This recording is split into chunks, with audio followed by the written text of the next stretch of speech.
to be back.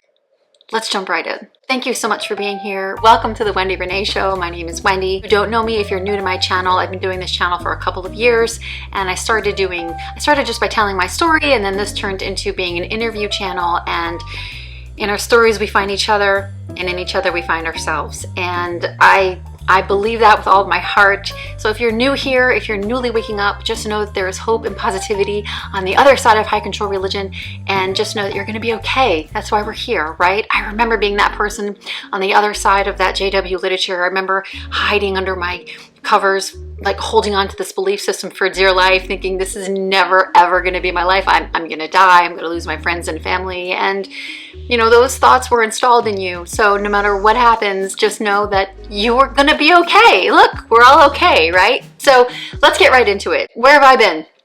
Well, first, let's talk about that elephant in the room. I did it intentionally. There's nothing wrong with your screen. And apparently a few people had opinions about it. But listen, I get it. That was branding. And I really wanted to go back to my natural color. Not that my hair is like the focus of this video, but I mean, it's a big shock. I get it. A few of you made comments to me on Instagram about how you didn't know what to do with yourself. Like, who is this? Who's Wendy? And I find it really funny. I woke up one day and I said, hey, I'm going to change my hair at the end, right? Okay. So where have I been? Well, one of the issues I also want to address is the topic of women's health. Now, in the world, women's health is still a taboo topic. You know, women still have to kind of whisper when they talk about having their period, and they still have to kind of talk in secret, and they have to secretly hand each other a tampon. And this is kind of a man's world, and it's kind of sickening that we can't talk about women's health. Even myself, when I had been going through it, I felt kind of embarrassed and ashamed because I was conditioned, like maybe many of you, I was conditioned to think I can't talk about this. But that's not true. We can talk about it. And of course, here I am talking about it. And we all know that when Wendy goes through something, she disappears for a while, and I keep thinking, how could I turn this into something? How could I turn this into fuel? And let me tell you, I hope that what I tell you, I hope that how I open up my heart in this video, I hope it resonates with many of you, because that's my goal. If not, keep scrolling. It's cool, whatever. In one of the other videos I mentioned that I have a very rare kidney disease. This is completely unrelated to that, but I am no stranger to medical emergencies. Okay, I am no stranger to being in the hospital by myself.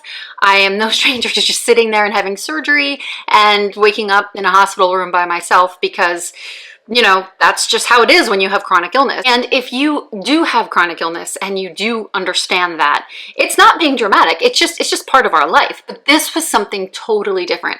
So I wasn't really sure why this was happening. But despite having all these health problems, the women's health was never an issue for me. I had two babies successfully. I had two very traumatic deliveries, 2 C-sections in 15 months. My first was preeclampsia, and my second with my son was HELLP syndrome, and they were both very, very, very traumatic. They both had intrauterine growth restriction. My daughter was born at 4 pounds, and my son was born at 5 pounds, and he had to spend some time in the NICU. Outside of traumatic delivery of my babies, I've never really had any issues. But I will say, on the inside of that organization, because we know women are subservient, the issue of women's health is even more taboo in that organization. And if a woman goes through something in that organization and needs a blood transfusion, do you really think she's going to be able to defend herself? Absolutely not. Because what do? They send the men to the bedside to encourage her to stand firm. And I'm here to tell you that as a woman sitting in this hospital bed, the last thing I needed was someone at my bedside encouraging me to stand firm to some religion, to some organization. Because let me tell you something, I was actively bleeding to death. I didn't know it at the time, but I was. So going back to March or April of this last year, right about when I stopped recording, I was bleeding very heavily and I didn't know what was going on. I thought, okay, this is, you know, I'm 43 years old. Maybe this is, I don't know, maybe this is early perimenopause. I had no idea what was going on. Turns out it's not, but if you do have perimenopause, you could be in perimenopause for probably like 10 years. And I didn't know any of this. Up until this point, I had a pretty, you know, normal cycle, never had an issue. And then all of a sudden, the bleeding just would not stop. No other symptoms, no pain, nothing, just non-stop bleeding for months. So then I had a transvaginal ultrasound. Transvaginal ultrasound, it goes internally. She found on the transvaginal ultrasound there was endometrial hyperplasia, which means that the endometrium was very thickened. Now that can happen any time during the month because throughout the month our cycle changes, so the endometrium will be thickened and then it will shed. So it could have been at that point in time that I was just at a certain point in my cycle where my endometrium was thickened. Endometrial hyperplasia can also be indicative of endometrial cancer. So we didn't know which way to go, so she said, we're going to do an endometrial biopsy. By the way, know this now. If you need to have an endometrial biopsy, please don't. It is the most barbaric procedure. YouTube it first, research it first. An endometrial biopsy is a very long thing. I want to say thing, but that's such a terrible word. Thing, I guess. It's a very long thing. And it has these little spikes on the end and it goes, why am I doing this? It goes up. I'm forever a child. It's a barbaric procedure. I highly suggest you get a hysteroscopy instead. It's done under anesthesia. So the hysteroscopy blows up the uterus as if you were pregnant, and they're able to get a more rounded view of what could be going on the inside of the uterus. I opted to get a hysteroscopy. I had to wait a little longer, but I decided to do it under anesthesia because why would I go through a barbaric procedure in office? Come to find out, there were endometrial polyps. Couldn't find them at a regular biopsy, so the hysteroscopy caught them. Endometrial polyps can actually cause bleeding, so we thought, oh, this is it, we're good. She removed the polyps, and within a week or two, the bleeding had completely stopped. I thought, oh good, we're good, it's no big deal, right? And I was on my merry way. She did a hysteroscopy and a DNC, and so we thought we had it all under control. We did not.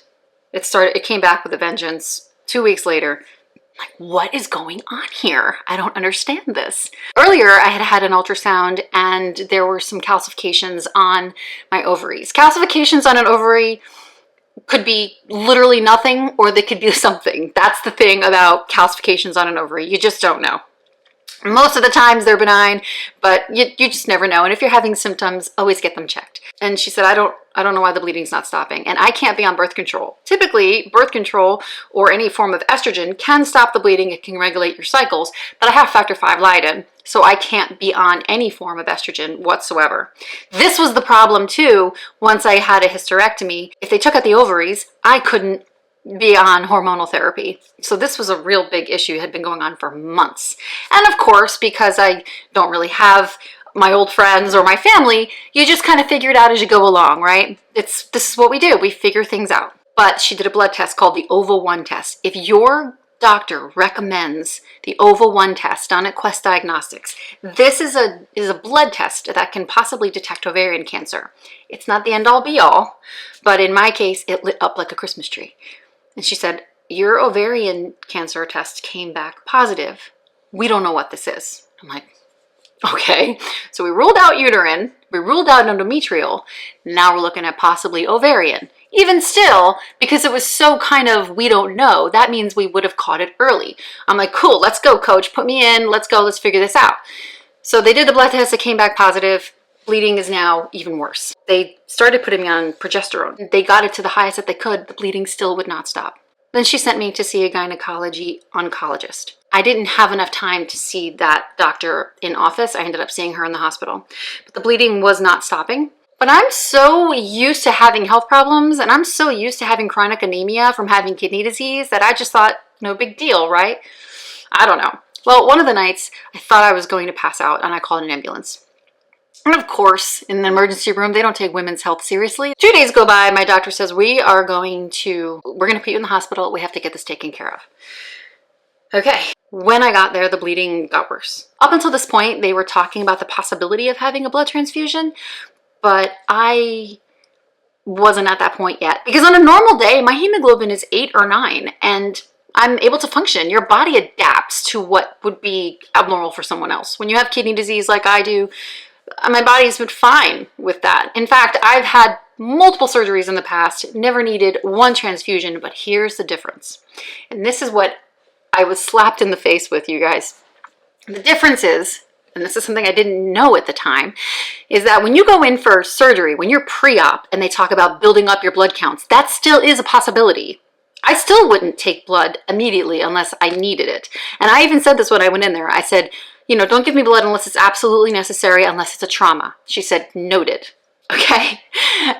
So I thought, all right, I'm going to have surgery in 2 days. We could build up my counts, give me IV iron, give me, you know, fluids, give me everything but blood. Because listen, I'm not a Jehovah's Witness anymore, but I still didn't and don't want blood as a first line of defense, because there are tons of other options depending on the hospital that you're in. I still firmly believe that. So that was what I was still sticking to. Not for any religious reasons, just because it kind of grosses me out a little bit. I mean, getting whole blood is actually, well, I only got PRBCs, packed red blood cells, but getting blood is still, it's basically an organ transplant, and it kind of makes me a little sick.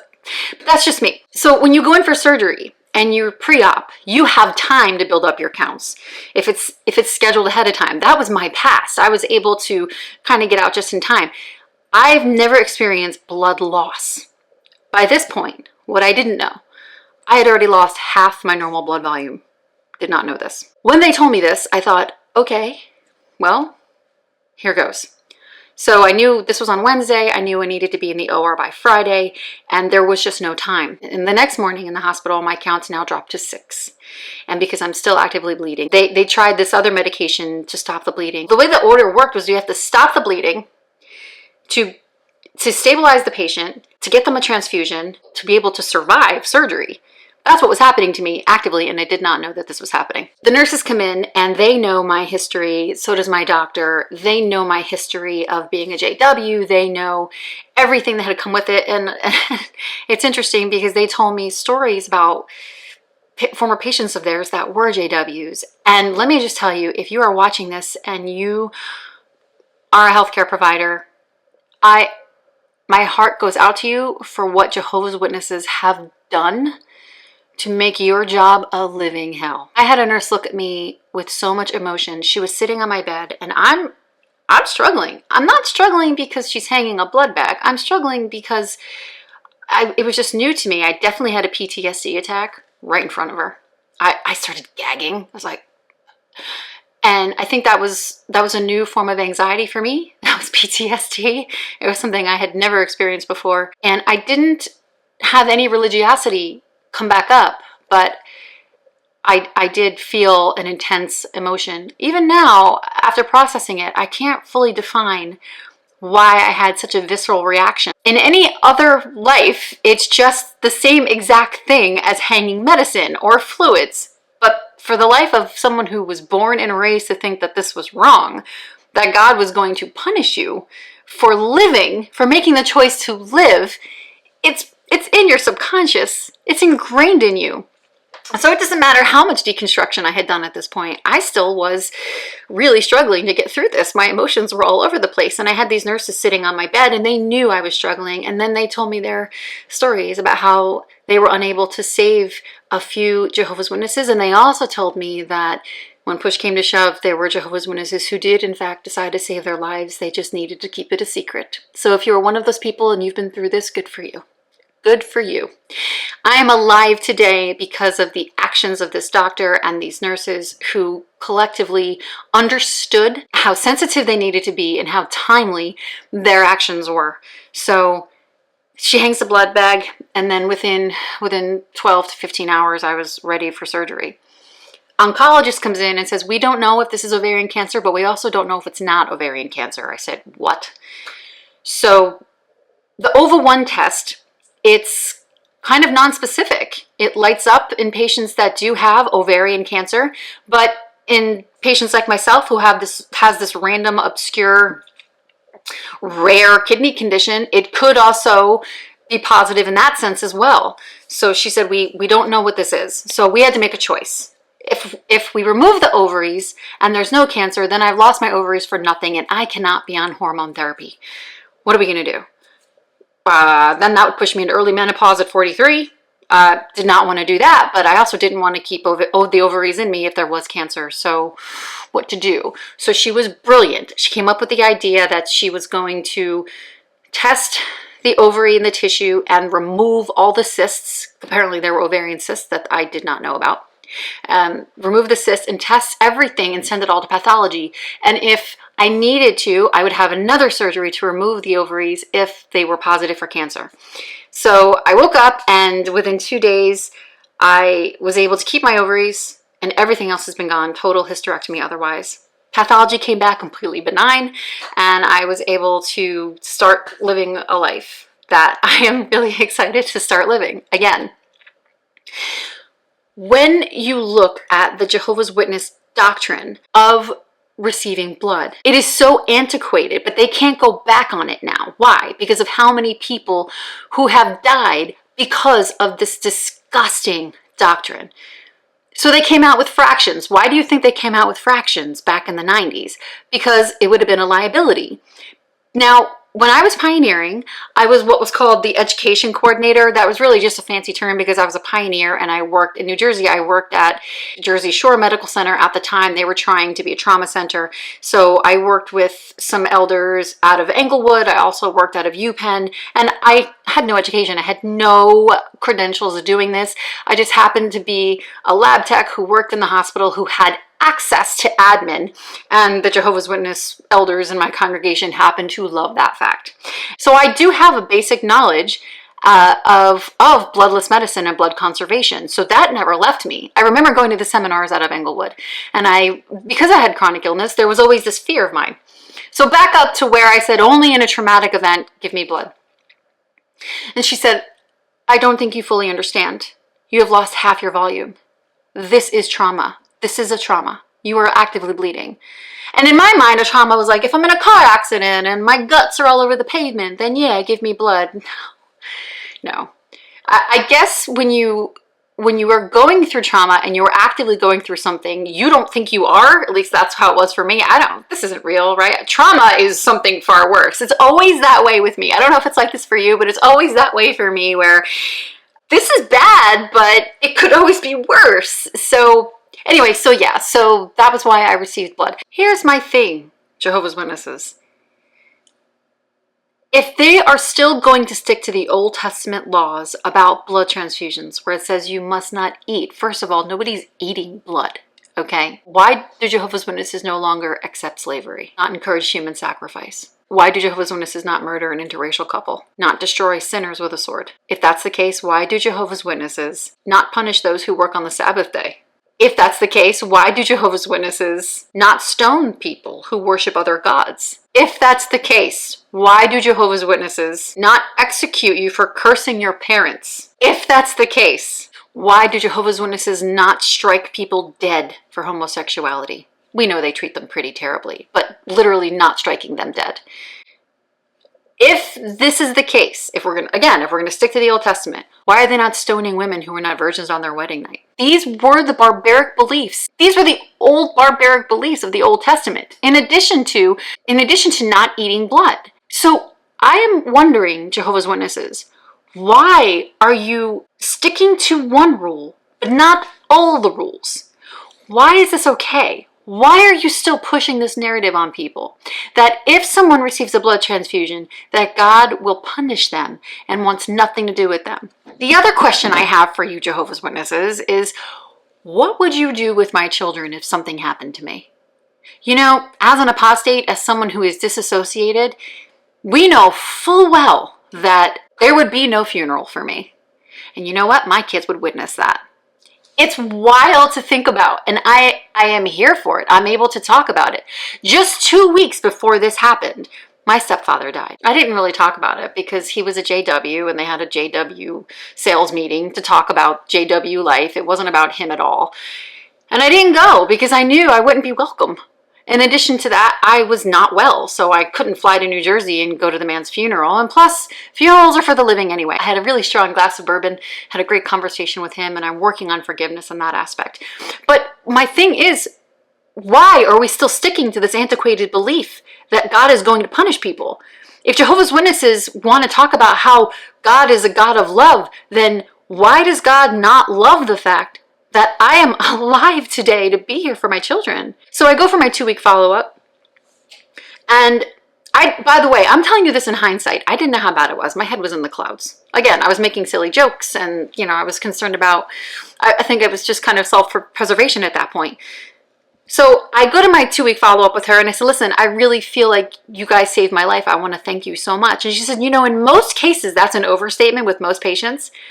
She says, but in your case, it's actually quite true. You were actively bleeding to death. And we did. We saved your life. So one of the takeaways from this was I have a new take on life. I was given a second chance to erase and re-record and start new beginnings with my life. And you know what? I took it out on my hair. It's kind of like when you go through a breakup or any kind of life change, and you know, girls, we take it out on our hair. Sometimes I take it out of my home decor too, right? If I'll change my furniture around. Okay, whatever. Wendy, stick to the point. This is where I'm at. And this is where my content on this channel is going to start to pivot. When I left the Jehovah's Witness organization, I died a death. It really is. You go through the grieving process. You know what your life would be like if you weren't around, because everyone that you knew and loved no longer talks to you. In the brain, ostracism and ignoring someone ignites the same exact spot in the brain that physical pain causes. It is the same exact type of pain. So if you're being shunned, if you're being ignored by people you love, it's okay to have physical pain. But when I left the organization, when we left that organization, we died, right? And we get a second chance at life. Just like I now have another chance at life. And nobody's going to punish me for that. Only I get to decide who is going to have any say-so in my life. And so I want to encourage you to think of leaving JWs as a near-death experience. You left. And things are going to come back up once you leave. Things are going to be difficult. Things are going to hit you. Remember, we talk about all the time how grief is not linear. But you left. We need to stop going back. Full stop. Okay? Once you go through the grieving process, once you go down the rabbit hole, once you unlearn everything you learned, once you learn about the narcissism, once you learn about the control tactics, learn about the bite model, watch all my videos, watch all the other activists' videos. Once you figure this all out, if you keep going back, you are not giving yourself that second chance at life. And that's how I feel. I can't keep going back to that hospital bed any more than I can keep going back to the Kingdom Hall parking lot. You cannot heal in a place where you first got sick, right? So if you are new to my channel, or to any other channel for that matter, once you start feeling peace, it's really important to start walking away from JW content. It's really important. I know what you're thinking though. Maybe you want to stay in contact. You want to, keep figuring it out, and you want to know what's going on, and you want to know the lateness, and you want to know what's going on with the governing body. Why? They're never going to change. It's a cult. They're never going to change unless your family leaves. They're never going to change either. What are we going to do with that information? In that religion, you were actively dying. And now you're not, right? Like the doctor looked at me and she said, you were actively dying and we saved your life. Remember we used to say that to people when we go out in service and say, oh, we saved your life? No. That stops now. So if you are still struggling with your mental health, your emotional health, if you are still grieving, I really want to encourage you to take your life and give it a second chance. We cannot keep living in the XJW world. If we start sentences with, well, I was an XJW, I was a JW once, so, or maybe this is coming up from being a JW, or this reminds me of being a JW, that is going to keep us stuck if we keep doing that. I don't know if many of you in the audience have had a near-death experience. Some of you have. On Instagram, many of you have told me that you've come face to face with near-death experiences. Some of you have received blood. That emotional reaction is very real. But I'm here to be able to be a mom, and I'm alive, and I don't think God, if he exists or not, is mad at me for that. So this channel, I'm going to pivot some of my content. I want to talk about mindfulness. I want to talk about more positivity. I want to talk about how I mastered the art of mindfulness and not being attached to an outcome. When we're in that organization, we are attached to outcomes. That's a learned behavior. Right now, all I know is I'm sitting here talking to you, and that's all I really know. I'm not attached to tomorrow because tomorrow isn't here yet. So I am so excited to be back on my channel. I am so excited to be alive. I am so excited to be here with you and be back on Instagram. And Nothing is going to stop me from talking about the atrocities in that organization. But my life has been blessed with yet another chance. And I'm going to take that chance. I'm going to run with it. And I really want to encourage you to do the same. I don't know how often I'm going to be posting content. I don't know where this is going to go. And this happens with a lot of YouTube activists. They heal through creating content. We heal through making videos. We heal through talking to others. Like I say all the time, stories we find each other, and in each other we find ourselves. And how true has that been? I still get messages from all of my earlier content of people still waking up, and they really are really grateful for your stories. So don't stop telling them. But we can't live there anymore. We can't. I have spoken with so many of you personally, and so many of you are still hurting naturally because you were robbed. And let me give you that validation. Yes, you were robbed. Your old life, you were killed. You died a death. But right now, that's just information. And I firmly believe that if you want to metaphorically look at my situation, you want to get a metaphoric blood transfusion, you have another chance at life, and what are you going to do with it? You now know there's a bigger world out there. You now know there's opportunities. You now know that God is not going to kill you. There is a beautiful world out there right in front of us. And so what are you going to do? You're going to dye your hair? I hope so. And I hope you love it. You're going to change your branding? I hope so. And I hope you love it. You're going to work on mindfulness? I hope so. Are you going to accept the fact that things are going to come up? That our loved ones are going to die? And I said this in my Facebook post when I lost my stepfather, that, you know, we already grieve these people while they're alive, and then it's almost like when they die, when they physically die, that's just news. I don't know if that's hardening our souls or if that's callous behavior, but it's just true. But right now, your life is in your hands. And the longer they have control over us, the more they're still successful. So you're going to go in, operate on what is ailing you, remove it, and then you're going to get a second take on life. But that's what I wanted this video to be about. I just wanted to open up my heart to you. I wanted to thank you so much for being here, for being part of this channel. And the next couple of episodes are going to be people that were on earlier. And you're going to get to see how they have succeeded in turning their lives completely around. And they're really excited to come back and tell you how successfully they've managed to turn it around. And that's what's really important here at Devout. It's called Devout, meaning we're out. And we're not going to live there anymore, you guys. We're going to keep living, okay?